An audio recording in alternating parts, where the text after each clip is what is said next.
Olá, eu sou a professora Tuane e a aula de hoje será sobre cinética enzimática.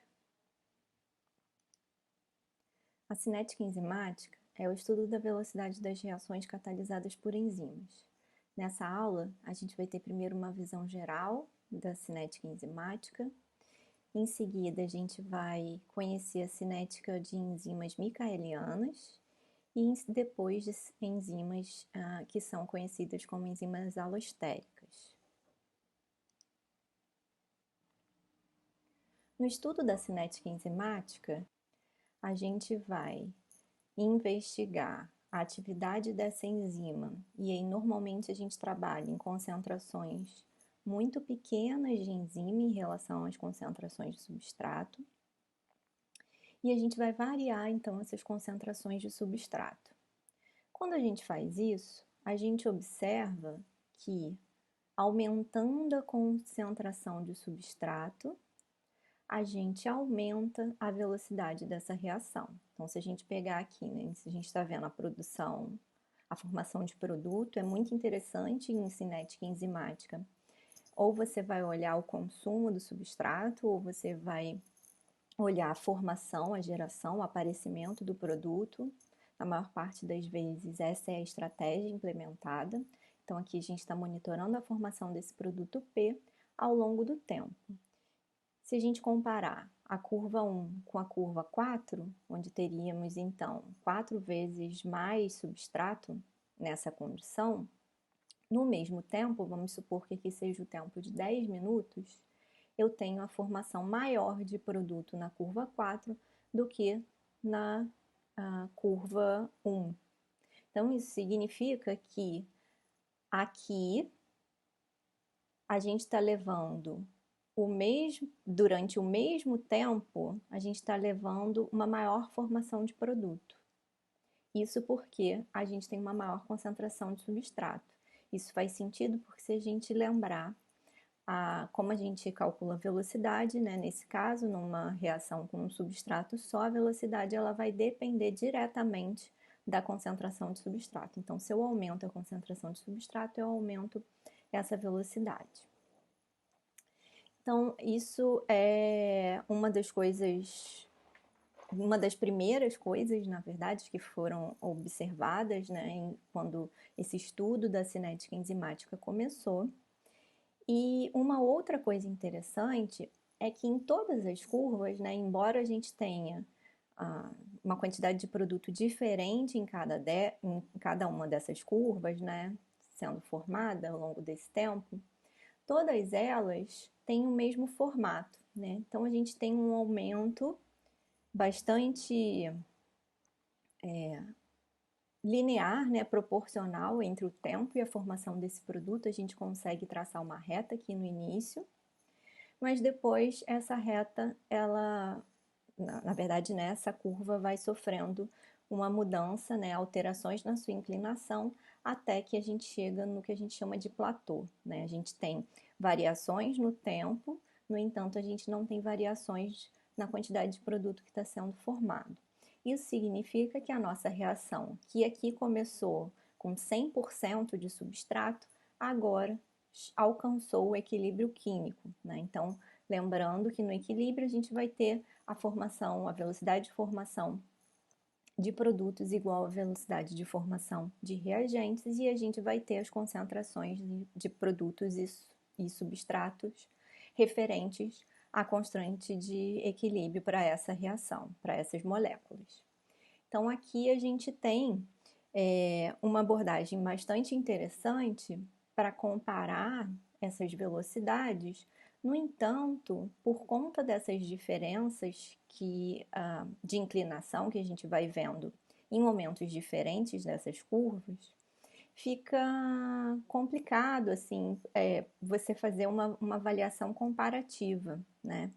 Então, em cinética enzimática, se observou que nesses momentos iniciais, né, você tem esse incremento linear, então você passa a ter a mesma proporção, né, entre o que você está formando de produto durante o tempo, né, com a mesma inclinação em todas, quer dizer, não é a mesma inclinação, mas proporcionalmente em cada uma dessas retas. E aqui, nesse tempo inicial, bem inicial, a gente pode assumir que a gente tem muito próximo de 100% da concentração de substrato, né? Então, para poder chegar nisso aqui, se a gente pegar em tempos maiores, a concentração de substrato ela fica muito difícil de ser aferida e para cada uma a gente vai estar em tempos diferentes dessa curva. Então fica interessante a gente pegar aqui momentos bem iniciais, onde essa variação pode ser desprezada, para fazer comparações, né, entre atividade catalítica de uma enzima, por exemplo, por substratos diferentes ou comparando enzimas diferentes. E com isso, se criou o termo de velocidade inicial, V0. Então, que é justamente enquanto a gente ainda tem uma reta aqui, que normalmente vai ser aí nesses tempos iniciais, né? Não passa muito de 60 segundos, normalmente em cinética enzimática.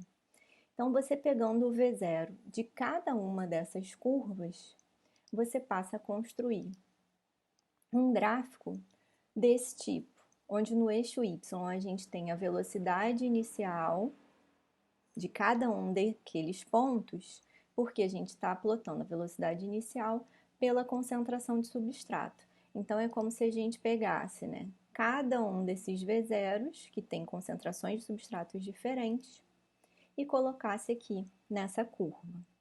E aí o que a gente observa?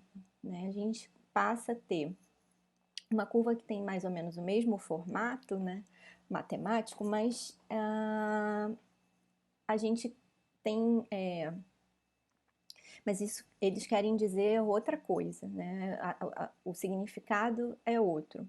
Por quê? Isso significa que, primeiro, com o aumento da concentração de substrato, a gente consegue observar que há um aumento da velocidade inicial. Então, confirmando que a velocidade tem dependência pela variação da concentração de substrato. Que nessas concentrações iniciais, a gente tem uma variação também aqui linear, e que depois essa inclinação vai mudando e a gente passa a ter também uma condição onde a gente aumenta a concentração de substrato, mas a velocidade não muda. Então, diferente da curva anterior, onde a gente tinha tempo, e aqui a gente tinha entrado, então, no equilíbrio da reação, ali a gente não está, aquele platô, ele não representa o equilíbrio, porque a gente está olhando aqui o início dessa reação. O que ele representa, então? Aqui, ao final dessa curva, a gente vai ter um valor que a gente chama de velocidade máxima, ou seja, isso é reflexo da capacidade máxima de catálise daquela enzima, né? Não adianta eu aumentar a concentração de substrato do meu meio, porque eu já atingi a capacidade máxima. Isso tem relação com o quê? Com a interação e com a formação do complexo enzima-substrato. Por quê? Quando eu tenho concentrações menores, pequenas de substrato, parte da minha enzima vai encontrar com substrato, parte da minha enzima não. Então, quando eu aumento a concentração de substrato, eu aumento a chance de encontro entre enzima e substrato. Eu aumento a população de enzimas que está formando complexo com substrato. E eu só tenho formação de produto depois que eu tiver a formação desse complexo enzima-substrato. Né? Então, quando eu vou aumentando a concentração de substrato, eu vou aumentando também a formação, a ocupação de todas as minhas enzimas que estão em solução pelo substrato, até o momento onde todas as minhas enzimas estão ocupadas com o substrato, fazendo catálise. Então, não adianta eu colocar mais substrato, porque todas elas já estão interagindo. É como se tivesse que enzima com substrato, liberou produto, já encontrou um outro substrato liberou produto, já encontrou um outro substrato e liberou produto. Então, não adianta eu aumentar essa concentração de substrato, que eu já atingi a minha velocidade máxima, a minha enzima ela já encontra-se saturada, tá? Essa primeira parte da curva é o que a gente chama de cinética de primeira ordem, né? Porque aqui a velocidade está variando com a concentração de substrato, ou seja, a velocidade depende da concentração de substrato. Enquanto que aqui, nessa parte da curva, onde a gente tem a velocidade máxima, onde a enzima está saturada, a gente tem o que a gente chama de cinética de ordem zero, né? A velocidade não depende mais da concentração de substrato. É interessante ter todo esse perfil e esse parâmetro de velocidade máxima, né, de capacidade de catálise e de outros parâmetros que a gente vai ver mais para frente, para comparar a cinética de uma enzima contra vários substratos ou contra diferentes enzimas. Esses parâmetros que a gente acabou de ver são os parâmetros que a gente vai avaliar, que a gente vai utilizar para avaliar diferentes modelos enzimáticos. O primeiro modelo que eu vou apresentar aqui para vocês é o modelo das enzimas micaelianas, né? Aquelas que seguem a cinética de Michaelis e Menten. Michaelis e Menten foram pesquisadores lá pelos anos de 1913 que, investigando a atividade de enzimas, eles postularam uma teoria geral para a ação daquelas enzimas que eles estavam estudando. Nessa teoria, uma coisa muito importante que eles definiram é que, para a atividade daquelas enzimas, a formação do complexo enzima-substrato era então a chave para entender o comportamento cinético. E é com enfoque na formação do complexo enzima-substrato que eles vão tentar descrever matematicamente aquela curva que vocês acabaram de ver de velocidade inicial versus a concentração de substrato. Então, no modelo cinético descrito por Michaelis e Menten, então, nesse modelo de Michaelis e Menten, a gente vai estar avaliando, analisando enzimas que estão catalisando reações desse tipo, reversíveis, né? Com ΔG igual a zero. Então, a gente tem aqui a enzima que vai interagir com o substrato, formando o complexo enzima-substrato. Esse substrato vai ser convertido a produto e a gente vai ter a liberação de produto e enzima livre, que vai sair do mesmo jeito que entrou. Então, numa catálise enzimática, a enzima ela pode até sofrer algumas alterações durante a interação e a reação com o substrato, mas no final da reação ela tem que ser liberada e tem que estar apta a participar novamente dessa reação com outro substrato. Então, no caso da avaliação, né, dessa reação, o que Michaelis e Menten observaram, né? Que então a formação desse complexo enzima-substrato vai ser importante e a gente vai olhar principalmente para ele, né?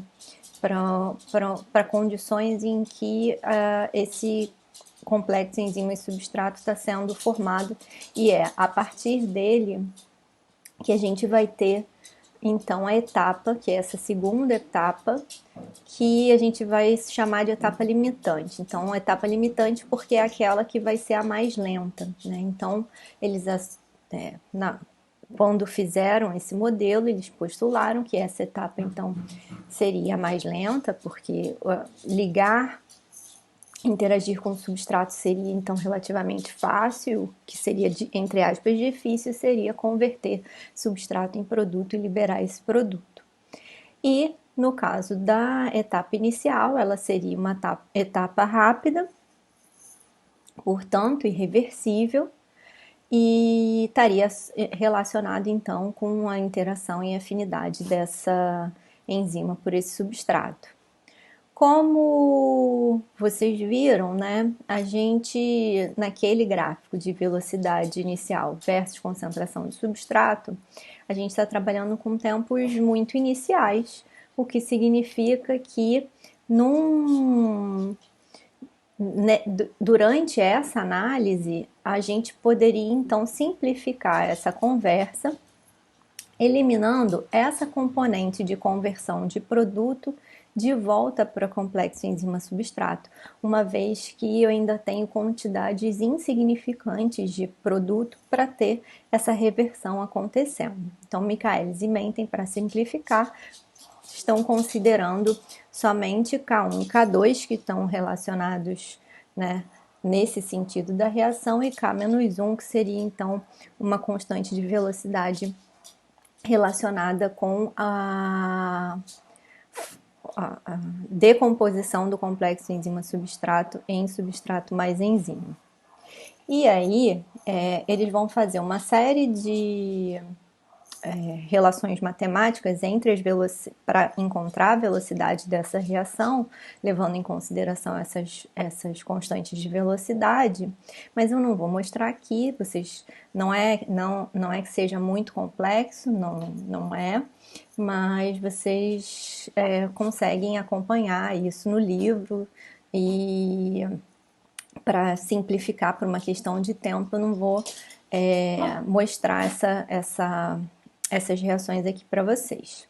Então, depois de encontrar essa relação matemática para encontrar a velocidade da reação, eles chegaram nessa fórmula, onde a gente tem aqui velocidade inicial, que vai ser igual à velocidade máxima, vezes a concentração de substrato sobre a concentração de substrato mais uma constante que ficou sendo chamada de Kn, de constante de Michaelis-Menten.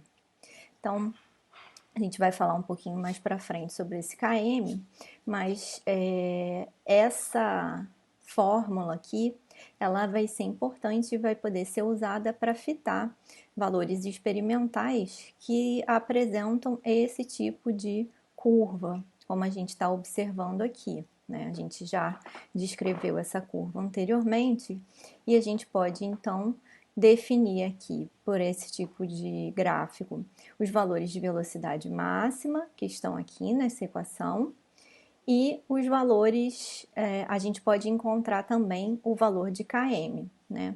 O valor de Km é um valor que a gente vai encontrar aqui quando a gente olhar a metade da velocidade máxima, interpolar nesse dado experimental e encontrar um valor de concentração de substrato.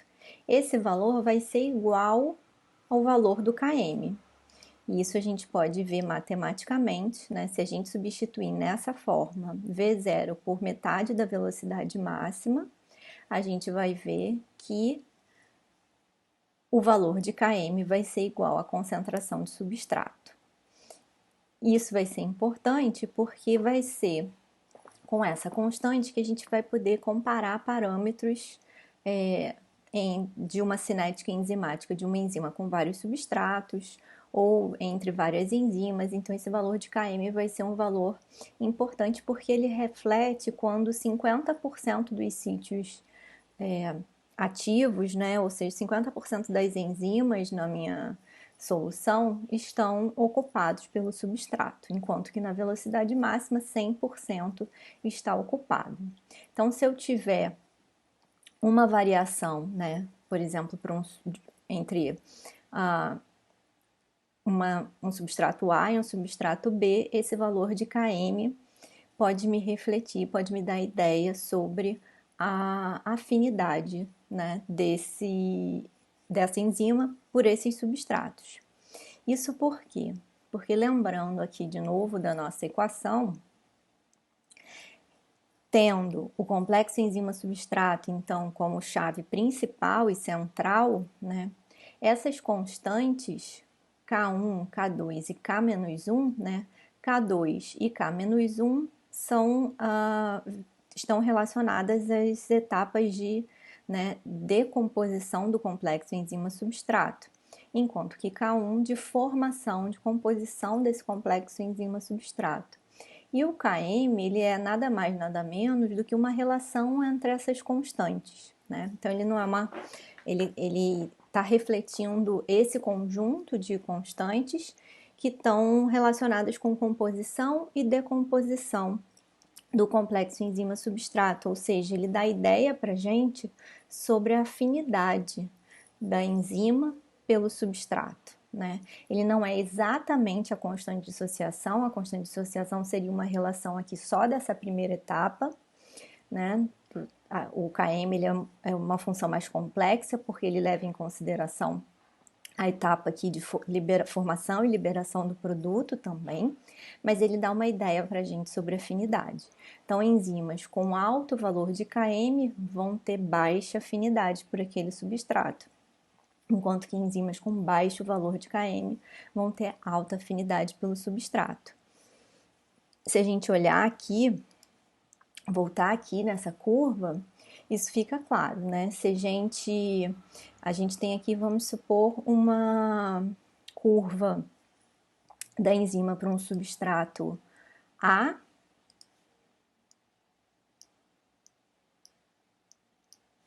e vamos supor, eu vou desenhar aqui, uma curva para um substrato B, né?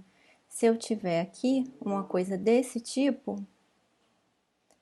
eu tenho para o meu substrato B, eu estou alcançando a mesma velocidade máxima, mas se eu olhar aqui a metade da minha velocidade máxima, eu vou encontrar concentrações, um valor de km diferente, né? Isso, e nesse caso, maior, ou seja, eu vou precisar de mais substrato para poder alcançar a mesma metade da velocidade máxima. Então, eu preciso de mais substrato para alcançar aquela mesma velocidade. Isso reflete que para esse substrato B eu tenho uma afinidade menor. Então, maiores valores de Km vão me fornecer essa informação sobre uma menor afinidade. E essa questão do Km, ela tem consequências, por exemplo, fisiológicas. A álcool desidrogenase, que é uma enzima do metabolismo de álcool, né? A gente tem uma isoforma que é citoplasmática e uma isoforma mitocondrial. Essa isoforma mitocondrial, ela tem um baixo Km, portanto uma alta afinidade, enquanto que a álcool desidrogenase citoplasmática tem um alto Km, ou seja, uma menor afinidade. Por que essa diferença é importante, né? No metabolismo do álcool, o etanol vai ser convertido a acetaldeído e o acetaldeído vai ser convertido a acetato. O acetaldeído é aquela molécula que vai ser a que vai fazer a gente dar PT, né? Ela dá taquicardia, rubor, dá aquela coisa do pileque, né? Então, é interessante que essa álcool desidrogenase mitocondrial tenha um Km baixo, ou seja, tem uma afinidade alta, porque assim que esse acetaldeído for produzido, ele prontamente pode ser convertido em acetato. Não sei se vocês já ouviram falar, mas é comum que descendentes ou pessoas que nasceram no Oriente tenham uma menor tolerância ao álcool, ou seja, elas com poucas quantidades de álcool, elas apresentam esses efeitos, né, que eu descrevi ainda agora. Isso por quê? Porque essa álcool desidrogenase mitocondrial, que em princípio tem um baixo Km, nesse grupo costuma apresentar uma mutação que faz com que esse Km aumente. Aumentando significa que essa álcool desidrogenase passa a ter uma afinidade menor. Então, com poucas quantidades de álcool, você passa a ter uma quantidade acumulada de acetaldeído maior, o que faz com que essas pessoas tenham essa maior sensibilidade ao álcool. Além do Km, é importante a gente avaliar uma outra constante que é chamada de constante de catálise, ou CACAT. O CACAT vai ser uma constante de velocidade que está associada à velocidade máxima, né? Na velocidade máxima, lembrando que a gente tem a enzima saturada, então a gente está falando sobre, né, basicamente essa etapa. Então, toda enzima está formando o complexo enzima-substrato e a minha velocidade vai depender da concentração total de enzima. Então, a gente está falando dessa parte da nossa reação e que essa velocidade que a gente vai encontrar vai depender justamente dessa capacidade que a enzima tem de converter substrato em produto, tá? Então é importante a gente ter esses dois parâmetros, né? O valor de Km, que tem relação com a afinidade entre enzima e substrato, então está relacionado com essa capacidade de interagir com o substrato e ficar lá coladinho nele, né? E o kcat está relacionado com essa habilidade de coladinho no substrato, converter esse substrato em produto e liberar esse produto. Mas o que é melhor, né? É uma habilidade em juntar com substrato ou em converter substrato em produto. E daí entra o que a gente chama de eficiência de catálise. Então, uma enzima muito eficiente ou mais eficiente, ela tem que ser capaz de interagir muito bem com o substrato, ter uma boa afinidade com o substrato e converter rapidamente o substrato em produto, né? Então, para a gente falar sobre eficiência de uma enzima, a gente vai fazer a razão kcat sobre Km. Fazendo essa razão, a gente encontra, então, esse parâmetro. Então, existem enzimas que a gente chama de cineticamente perfeitas, como as que a gente tem aqui nessa lista, que vão ser enzimas que têm um kcat sobre Km com valores na ordem de 10 a 8. 10 a 8 significa uma velocidade muito próxima do limite de difusão das moléculas em solução, que está em torno de 10 a 8, 10 a 9, molar a menos 1, segundos a menos 1.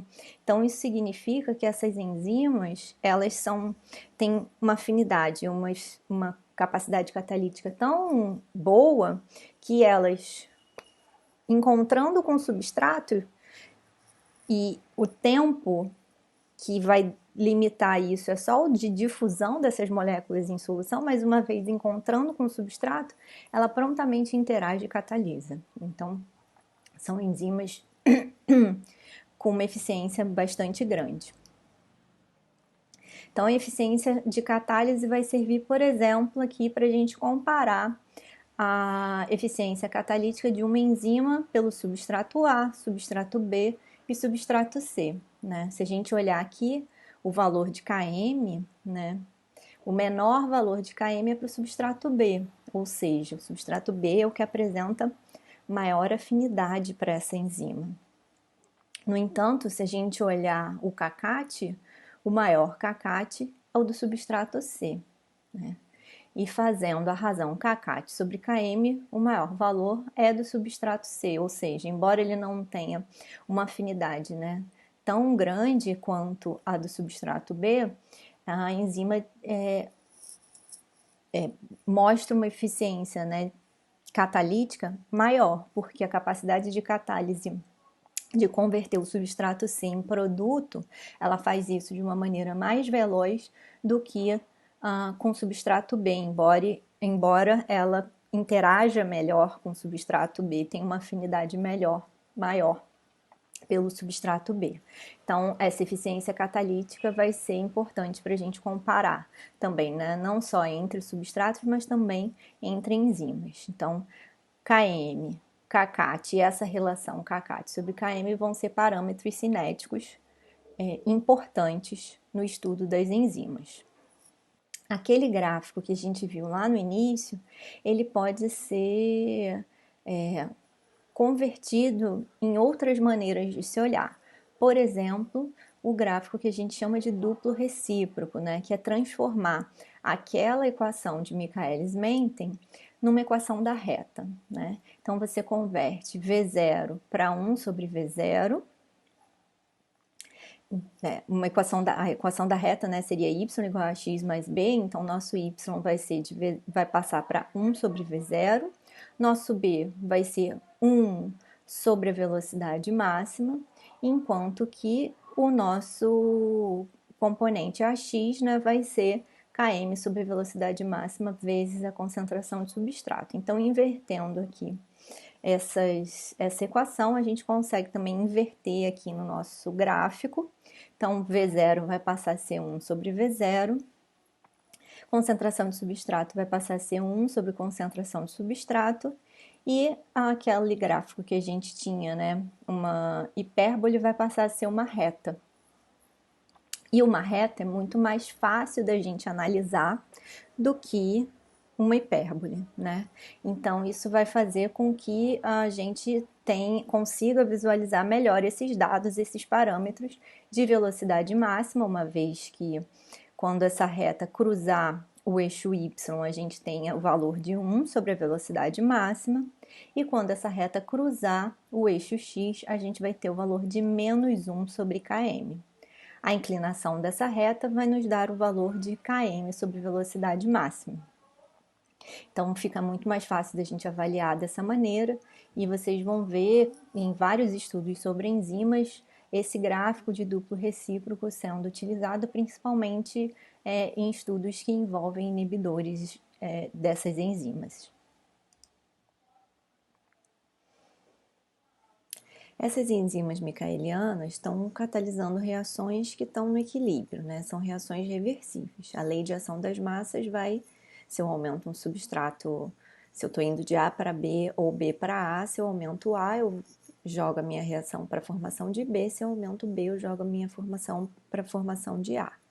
Então, essas enzimas precisam de algum tipo de controle, e para isso, né, existem principalmente moléculas que podem atuar como inibidores, né? Isso vai ser importante não só dentro da própria fisiologia, vamos dizer assim, da célula, mas é um assunto de interesse farmacológico, né? É interessante você ter uma molécula que consiga inibir completamente ou de forma parcial, pelo menos, uma determinada enzima para você parar aquela reação. Se você tiver com dor de cabeça, você quer parar a sua dor de cabeça, e para isso você vai lá e toma um inibidor, né, uma aspirina. Então, vamos falar um pouco e conhecer um pouco desses inibidores, dessas enzimas micaelianas. Esses inibidores, eles podem ser classificados como irreversíveis ou reversíveis. No caso dos irreversíveis, que é o exemplo que eu acabei de dar da aspirina, todos eles vão ter em comum a capacidade de alterar a enzima, né? Eles vão inibir a atividade da enzima por promover uma alteração permanente. Então, você vai ter ali, por exemplo, aqui, né, a ligação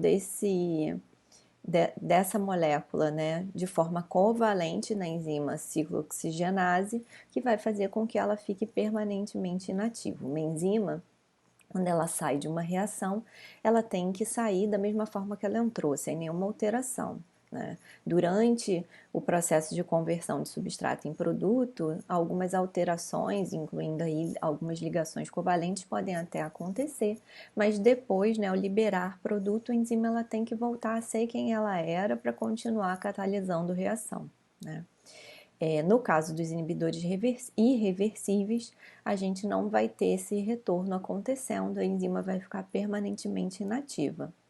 Então, dentro dos irreversíveis, existem algumas diferentes classes que eu não vou entrar em detalhes, mas a gente tem moléculas que reagem com grupamentos específicos, com resíduos de aminoácidos específicos, e se você tem esse grupamento ali no seu sítio ativo, por exemplo, isso pode inibir a atividade da sua enzima. Você tem moléculas que são análogas ao substrato, então isso é interessante, por exemplo, para você estudar a afinidade do seu substrato, né, utilizando um análogo por uma determinada enzima. A gente tem moléculas que são análogas ao estado de transição. Vamos lembrar lá dos primeiros vídeos, né, o estado de transição e a complementariedade com o sítio ativo da enzima. Então é interessante você ter um análogo do estado de transição. Essa molécula ela vai ter uma afinidade bastante grande pelo sítio ativo, e isso vai fazer então com que permaneça ligado permanentemente ligado à enzima.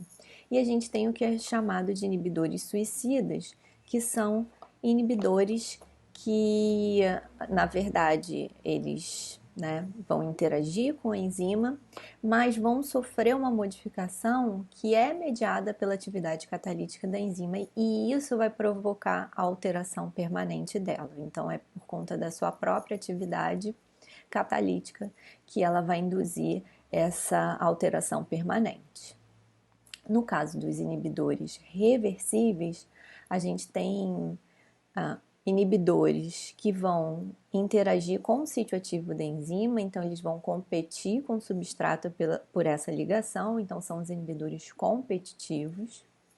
A gente vai ter inibidores que vão interagir com o complexo enzima-substrato, então o substrato ele vai ser capaz de interagir com o sítio ativo da enzima, e formando esse complexo, o inibidor ele passa a ter afinidade, interagir com a enzima e inibir a enzima, né? Nesse caso, esses inibidores são chamados de incompetitivos. E a gente vai ter também inibidores que vão interagir com outros resíduos, né, diferentes de resíduos próximos ao sítio ativo da enzima. No entanto, vai levar à sua inibição, né? Vai levar a uma alteração estrutural dessa enzima que vai fazer com que ela fique inibida.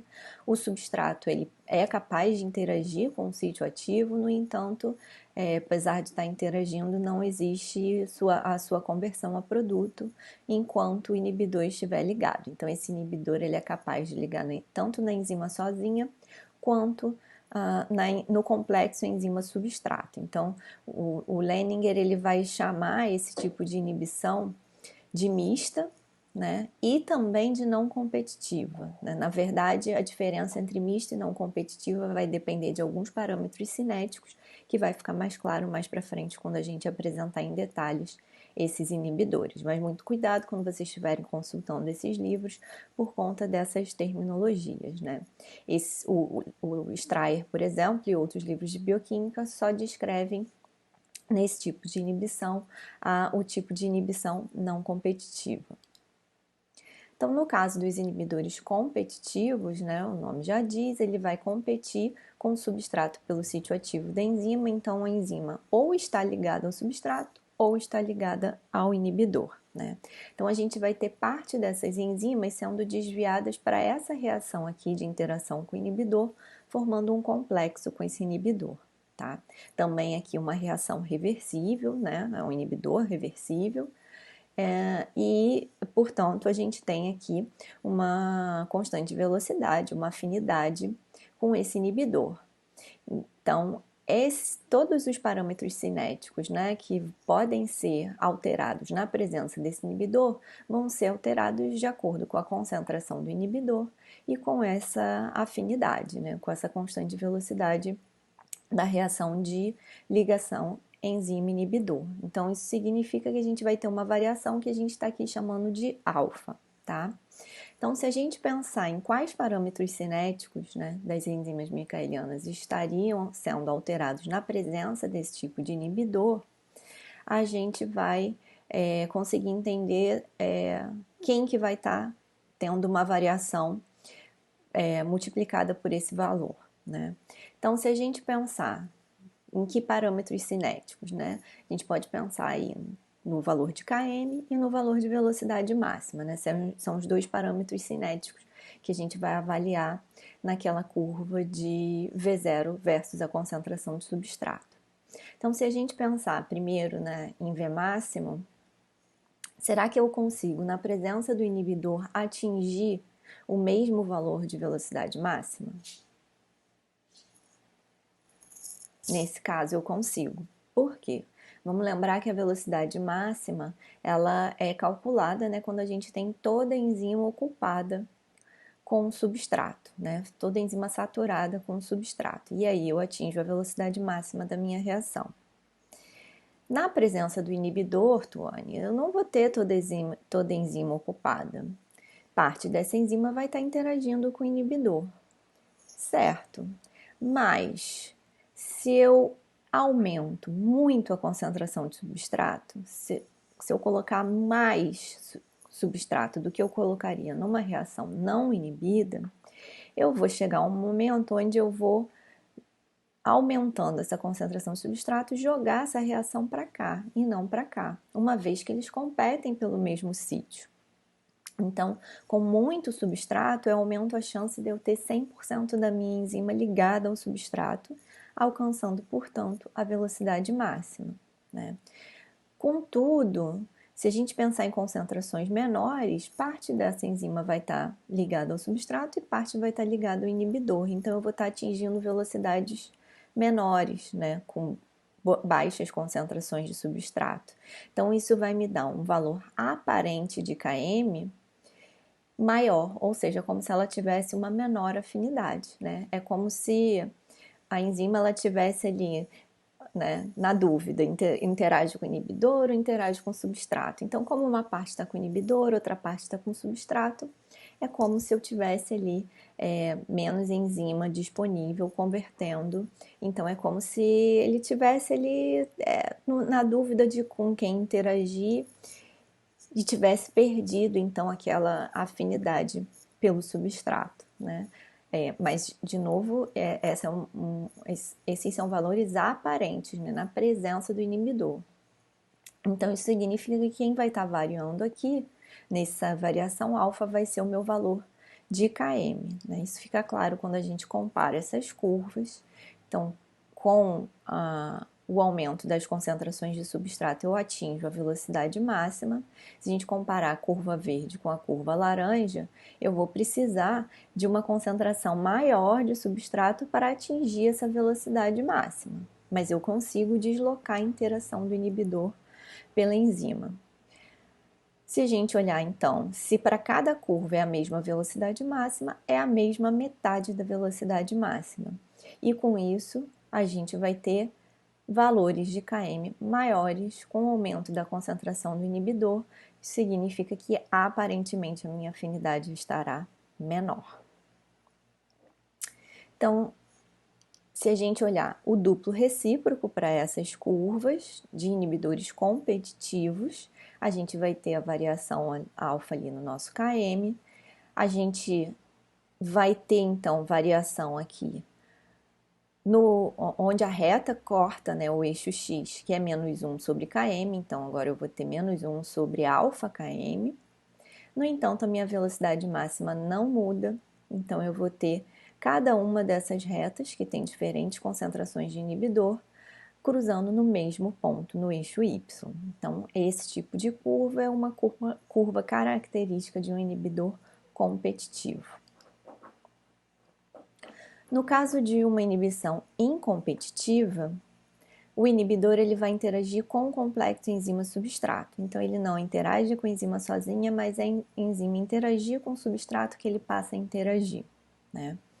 Então, se a gente for fazer o mesmo pensamento que a gente fez para o inibidor anterior, em altas concentrações de substrato, eu posso aumentar essa concentração de substrato, eu ainda assim vou ter enzima ligada ao inibidor, porque eu vou saturar sim a minha enzima com o substrato, no entanto, parte dessa enzima saturada vai estar ligada com o inibidor e é como se eu estivesse então diminuindo aparentemente a quantidade de enzima total com que eu estou trabalhando. Então, eu não vou atingir a minha velocidade máxima, eu vou variar.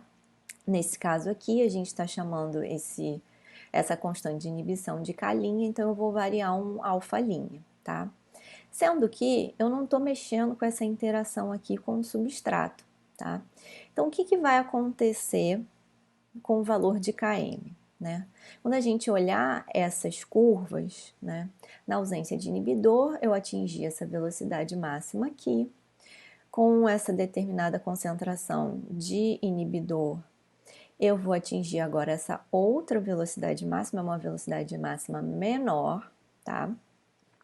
Então, agora, enquanto que aqui a metade da minha velocidade máxima era aqui, agora nessa minha curva com o inibidor, a metade da minha velocidade máxima é outra, diferente do que a gente viu para a curva anterior, né?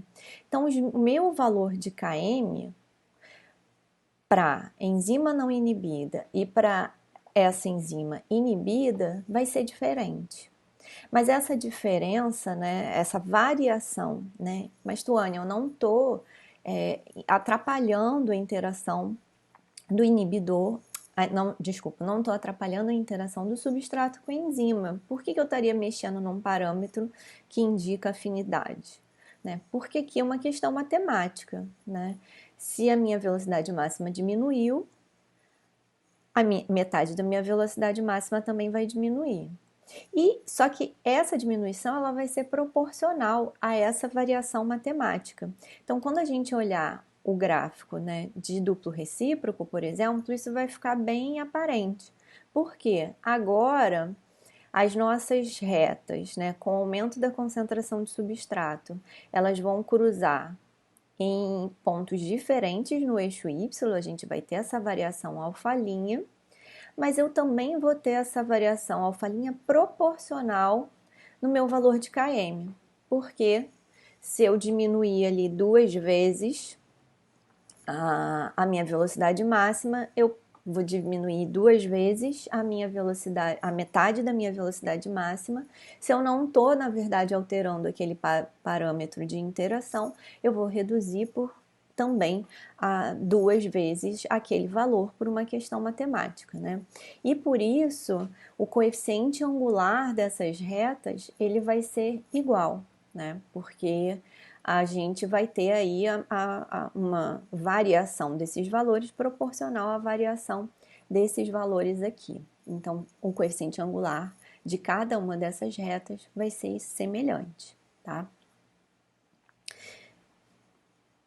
É como se eu estivesse anulando, né, esse valor alfa-linha que está variando tanto no km quanto na velocidade máxima, porque eles são iguais. No caso da inibição mista, o inibidor ele vai ser capaz de interagir com a enzima livre e também com o complexo enzima-substrato. Então, ele é como se fosse uma mistura daqueles dois parâmetros. Então, a gente vai ter tanto a variação alfa quanto a variação alfa-linha. E com isso, a gente vai ter um gráfico de duplo recíproco desse tipo, né? Eu vou ter pontos cruzando no eixo Y diferente e pontos cruzando no eixo X diferentes, né? A gente viu que se a gente misturar o competitivo com o incompetitivo, a gente vai ter a variação tanto no km quanto na velocidade máxima. Só que diferente do que aconteceu aqui, onde essas retas eram paralelas, simplesmente por uma questão, né, da variação matemática da velocidade máxima, né, do valor bruto da velocidade máxima e, portanto, variação da metade da velocidade máxima e do ponto onde vai cruzar no eixo Y da concentração de substrato, aqui sim eu tenho uma alteração por conta de né, de certa forma, nesse parâmetro de afinidade, porque eu tenho uma alteração aqui nessa interação com a enzima antes de interagir com o substrato, tá?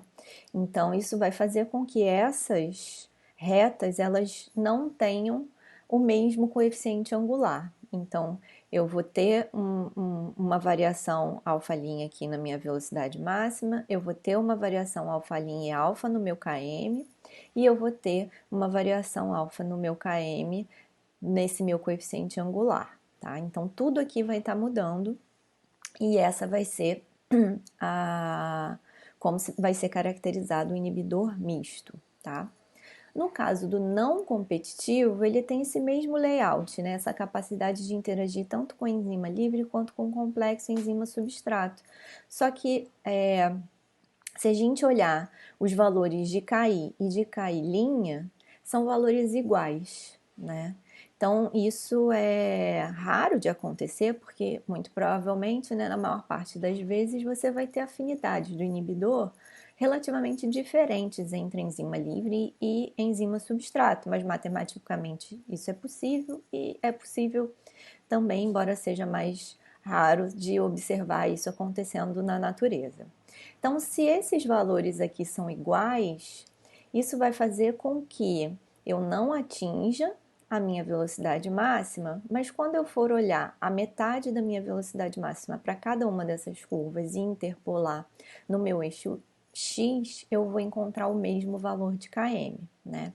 Isso porque, deixa eu voltar aqui, porque agora, como esses valores aqui são iguais, alfa e alfa' são iguais, então isso aqui vai anular com isso aqui, eu vou ter menos 1 sobre km nesse gráfico, tá? Então, essas minhas retas, na ausência e na presença do inibidor, vão cruzar o mesmo ponto no eixo X e pontos diferentes no eixo Y. Então, esses são os inibidores, né, tanto irreversíveis quanto reversíveis para as enzimas micaelianas. E a gente vai agora passar para o estudo de um outro tipo de enzima que é diferente das micaelianas, né, que atuam em reações que estão no equilíbrio, né, que estão indo nas duas direções. Essas enzimas que são conhecidas, né, chamadas de enzimas alostéricas, elas catalisam reações que são exergônicas, né, com ΔG negativo, estão acontecendo, portanto, em um único sentido. As enzimas alostéricas têm um papel muito importante na regulação de vias, né, de sequências ordenadas de reações enzimáticas. Então, aqui, por exemplo, no mapa metabólico, essa é uma representação do mapa metabólico. A gente não precisa ver os detalhes, mas a gente vê que é uma grande confusão, né? Como se fosse um grande mapa de metrô, né? Não do Rio de Janeiro, obviamente, porque é ridículo, mas de um mapa de metrô, por exemplo, de Londres, Alemanha, né? Berlim, onde você tem muitas linhas que se interconectam. Então é importante você ter etapas dessas vias que possam ser regulatórias, né? Que controlem a execução, né? O desligamento ou ligamento, vamos dizer assim, dessa via. E que não é suficiente com enzimas micaelianas, né? Porque no caso das micaelianas, como elas estão ali são reações reversíveis, né? A lei de ação das massas vai interferir para onde, né? Para que sentido essa via vai, né? Ou essa cascata de reações vai acontecer. Vamos imaginar aqui, por exemplo, nesse centro azul, onde a gente tem o metabolismo de carboidratos, né? A gente tem aqui etapas e substratos que são tanto da via de síntese quanto da via de degradação. Então, como se a gente tivesse simplesmente, né, um controle por variação das concentrações do substrato, não estaria claro em que momento teria que sintetizar e em que momento teria que degradar, né? E vários desses substratos são intermediários de diferentes vias metabólicas, então é importante que você tenha etapas como se fossem sinais de trânsito, né? Onde você vai parar num sentido, mas vai permitir que o outro sentido continue. E assim organizar tudo isso aqui que parece ser muito difícil de organizar, mas a natureza consegue. Então é importante que você tenha, e como eu já falei num outro vídeo, né, a gente normalmente vai ter numa via etapas catalisadas por enzimas que estão catalisando reações reversíveis, mas vai ser importante a gente ter algumas etapas, né, principalmente o início e o final da via, com enzimas que estão catalisando reações com ΔG negativo. E essas vão ser as enzimas regulatórias, as enzimas alostéricas, tá? Então, esse ligamento e desligamento, né, já que essas reações estão acontecendo sempre em um único sentido, esse ligamento e desligamento vai ter que se dar por alguma outra estratégia, né? E a estratégia, no caso das enzimas regulatórias, vai envolver moduladores, vai envolver modificações que a gente vai ver mais em detalhes. Essas enzimas, elas podem sofrer interação, né, ou na verdade sofrer regulação tanto de moduladores positivos, como os que a gente está representando aqui, como de moduladores negativos, né. O que a gente tem é que normalmente, né, aqui a gente está representando aqui em azul e aqui em rosa duas partes dessa enzima, né. Mas na verdade as enzimas alostéricas elas normalmente são formadas por várias cadeias polipeptídicas, né? Então normalmente elas vão apresentar mais de um sítio ativo, né? Mais de um sítio de interação com o substrato e mais de um sítio de regulação. E aí tanto para interação com reguladores positivos quanto negativos. Esses moduladores alostéricos, eles não vão interagir aleatoriamente, eles vão interagir em um sítio, que vai ser o sítio alostérico. Então, assim como a gente tem o sítio ativo, né, que vai ter ali uma determinada afinidade, uma certa complementariedade com o substrato, a gente vai ter nesse sítio alostérico a mesma coisa acontecendo para o modulador alostérico, né? Então, essa interação com o modulador, ela vai levar a uma alteração na estrutura da enzima que vai fazer com que ela fique mais ativa, se for um modulador positivo, ou menos ativa, se for um modulador negativo, né? A própria interação do substrato também leva a modificações que podem, né, que vão tornar a enzima mais ou menos ativa. Ainda mais a gente pensando que a gente tem mais de um sítio ativo, isso também vai ser importante. Então, como exemplo aqui, a gente tem uma via para a conversão de treonina em isoleucina, a gente tem aqui vários passos, né? E se a gente reparar, o produto dessa via, que é a isoleucina, ela atua como um inibidor alostérico da primeira etapa da via. Então, isso é muito comum, né? Como uma estratégia de regulação, né? O que a gente conhece, o que a gente chama de inibição por feedback, né? Ou retroalimentação negativa. Então, a isoleucina ela não tem similaridade com o substrato, treonina, ela não vai interagir, ligar, competir com o sítio ativo de forma alguma, mas ela apresenta um sítio onde ela pode interagir, que vai ser o sítio alostérico, isso vai regular, no caso, inibir, desligar, com altas concentrações de isoleucina, eu posso parar de converter treonina em isoleucina, tá? Então, essa é uma estratégia que é bastante comum de regulação dessas enzimas. Então, se a gente comparar o perfil cinético de uma enzima micaeliana com uma enzima alostérica, a gente observa que o formato dessas curvas é diferente, né? Enquanto a enzima micaeliana tem um formato hiperbólico, a enzima alostérica tem um formato sigmoidal, tá? E isso tem relação justamente com essa composição, essa formação das enzimas alostéricas de apresentarem vários sítios de interação com o substrato, né? Então, como que a gente explica esse perfil sigmoidal, né? Esse perfil sigmoidal, a gente observa que aqui, em pequenas concentrações de substrato, a gente quase não está variando a velocidade, diferente da micaeliana, que quando eu tenho essa mesma variação de substrato, mas eu tenho uma variação importante de velocidade.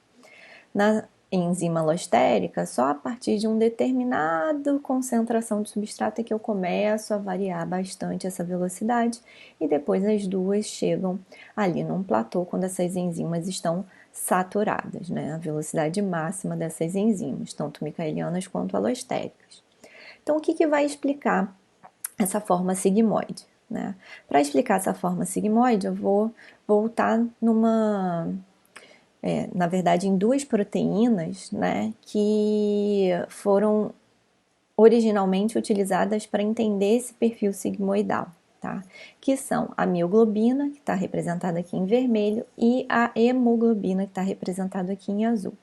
Então, a mioglobina ela tem uma única cadeia polipeptídica, um único grupamento M, enquanto que a hemoglobina tem 4, né? Então, isso lembra um pouco essa diferença entre enzimas, né, estrutural, entre enzimas micaelianas e enzimas alostéricas, né? Então, aqui eu tenho um único sítio de ligação ao oxigênio, não sítio ativo, né, de ligação a substrato para catálise, mas a gente vai fazer um paralelo com essa ligação com o oxigênio. Enquanto que aqui a gente tem 4, né? Aqui, se a gente comparar as concentrações de oxigênio no meio, em altas concentrações de oxigênio, eu tenho 100% dessas enzimas, né, ocupadas com oxigênio.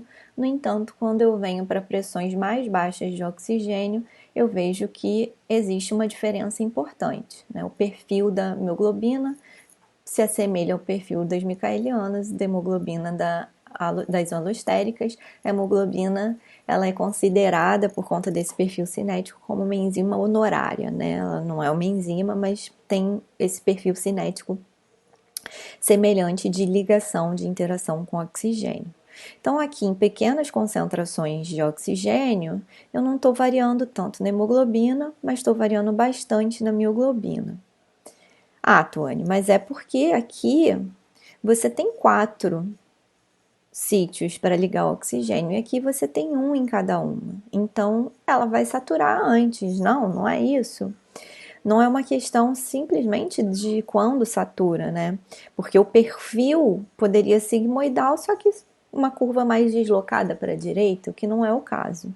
A questão aqui é justamente você estar ligando e não estar variando muito, enquanto que aqui você estar ligando oxigênio e estar variando muito essa, no caso aqui, essa saturação, ou para enzimas a velocidade da reação. Então, o primeiro modelo que foi elaborado para explicar esse comportamento sigmoidal foi o modelo concertado ou coordenado. Então, nesse modelo, a gente tem a enzima, vou passar a falar aqui enzima, né? Embora a figura esteja mostrando ligação de oxigênio na hemoglobina. Mas a gente teria, então, a proteína, né, a enzima, numa estrutura que é chamada de estado T, onde ela é menos ativa, e uma estrutura no estado R, onde ela estaria então mais ativa. O que a gente teria, na ausência do substrato, é um equilíbrio deslocado para a forma T. Então, a maioria, né, a maior parte da minha enzima estaria nessa forma menos ativa. O que vai acontecer é que, uma vez que eu tenho a ligação do oxigênio, seja na forma T, seja na forma R, eu vou estabilizar, né, mais essas proteínas na forma R. Então, eu vou começar a deslocar o equilíbrio para a forma R. Mas com pouco substrato, eu ainda vou ter a maior parte no estado T, mas quando eu vou aumentando essas concentrações de substrato, eu vou aumentando o meu equilíbrio, né? Vou deslocando o meu equilíbrio para a forma R, eu vou populando a minha forma R, o que vai fazer com que eu tenha depois, né, com uma grande quantidade de substrato, toda a minha enzima, ou a maior parte dela, no estado R. Então, a ligação do substrato seria importante, né, cooperaria para o deslocamento do equilíbrio da forma T para a forma R, né? E quanto mais substrato, mais juntos, né, mais eles vão colaborar para o deslocamento desse equilíbrio. Um outro modelo para explicar esse perfil é o modelo sequencial, né? No caso do modelo sequencial, né, diferente do modelo concertado, onde você teria, né, o estado T e o estado R, e você teria então proteínas, né, enzimas ligadas ao substrato, mas estando no estado T, tá? Então o que você vai ter é um deslocamento desse equilíbrio entre essas duas formas. Aqui, a ligação do primeiro substrato levaria a uma mudança da conformação dos sítios adjacentes, que facilitaria a ligação do segundo, que levaria essa modificação, facilitando a ligação do terceiro, que vai facilitar, então, sequencialmente, a ligação do quarto, né? Então, aqui você já teria uma forma mais ativa, né, diferente dessa forma totalmente inativa inicial, que sequencialmente vai ficando mais ativa com a ligação desses substratos, tá? Então, você teria que uma alteração, principalmente desses sítios adjacentes, né, sem induzir a uma alteração da proteína, né, de todos os sítios da proteína, tá? Diferente do modelo anterior, né? Então, mas independente do modelo, né, os dois modelos são utilizados para explicar diferentes modelos enzimáticos, tá? Mas independente de qual modelo a gente está falando, ambos estão levando em consideração e mostrando que é a cooperatividade que vai fazer com que você tenha esse perfil sigmoidal. Então, isso significa que, numa pequena concentração de substrato, eu não tenho quase atividade, mas eu chego numa determinada concentração de substrato, né, que vai promover aí uma alteração que vai fazer com que agora a gente tenha um aumento rápido e significativo da velocidade dessa reação. Tá? Então, se a gente olhar o perfil sigmoidal, ele é como se fosse uma soma, né, entre o perfil desse estado altamente ativo R com esse estado pouco ativo T, né? Esse perfil, ele está sigmoidal, né? Esse efeito do substrato, né? Ele está dizendo para gente que a atividade dessa enzima está sendo modulada, né? Está ficando mais ativa por conta da ligação com o substrato, né? Então, o substrato como ativador, a gente diz que essa enzima é uma enzima homotrópica. Quando a gente está falando de outros ligantes diferentes do substrato modulando a atividade da enzima, a gente está falando de uma interação heterotrópica de uma enzima heterotrópica, tá? Então, essa curva é explicada por essa cooperatividade. A gente vai ter uma velocidade máxima também, a gente não vai ter aqui um valor de km, porque a gente não consegue fitar esses dados, né, pela equação de Michaelis-Menten, mas a gente tem um parâmetro aqui que é o k-meio, que também a gente usa quando a gente olha a metade da velocidade máxima para a gente ter de comparação entre enzimas alostéricas e entre condições diferentes de enzimas alostéricas, né? Por exemplo, na presença de moduladores. Então, aqui a gente tem o ATP como modulador, ele está jogando essa curva, né, mais para a esquerda. Então, eu preciso de concentrações menores de substrato para atingir uma mesma velocidade, né? Enquanto que essa molécula aqui, o CTP, ela está deslocando essa curva mais para a direita, então ela está atuando como um modulador alostérico negativo, né? Então, é como se o positivo estabilizasse mais a forma R e o negativo estabilizasse mais a forma T naquele modelo consertado.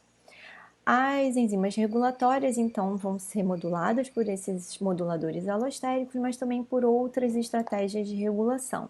Uma das estratégias de regulação, assim como o modulador alostérico mais frequente, são as modificações covalentes reversíveis, né? Por exemplo, fosforilar, denilar, uridilar, metilar, né? Resíduos de aminoácidos dessas enzimas, o que vai promover uma modificação na sua estrutura e tornar ela ou mais ativa ou menos ativa, né? Dessas, as mais frequentes, né, que vocês vão ver bastante acontecendo dentro da célula, é a fosforilação. Então, a gente tem enzimas, né, quinases que fosforilam e fosfatases que defosforilam. Então, nesse processo de ativação dessas quinases e fosfatases, a gente vai conseguir então fosforilar ou defosforilar num determinado momento um conjunto de moléculas, incluindo aí um conjunto de enzimas, que vai ser importante para modular a atividade delas, ou ativando ou inibindo. Uma outra estratégia é a clivagem proteolítica. Então, muitas proteínas, muitas enzimas, né, são formadas como zimogênios, né, que não têm atividade quando eles estão aqui, vamos dizer assim, completos, mas ao sofrerem uma clivagem proteolítica, eles passam a exibir atividade. Então, é o caso aqui da tripsina e da quimiotripsina.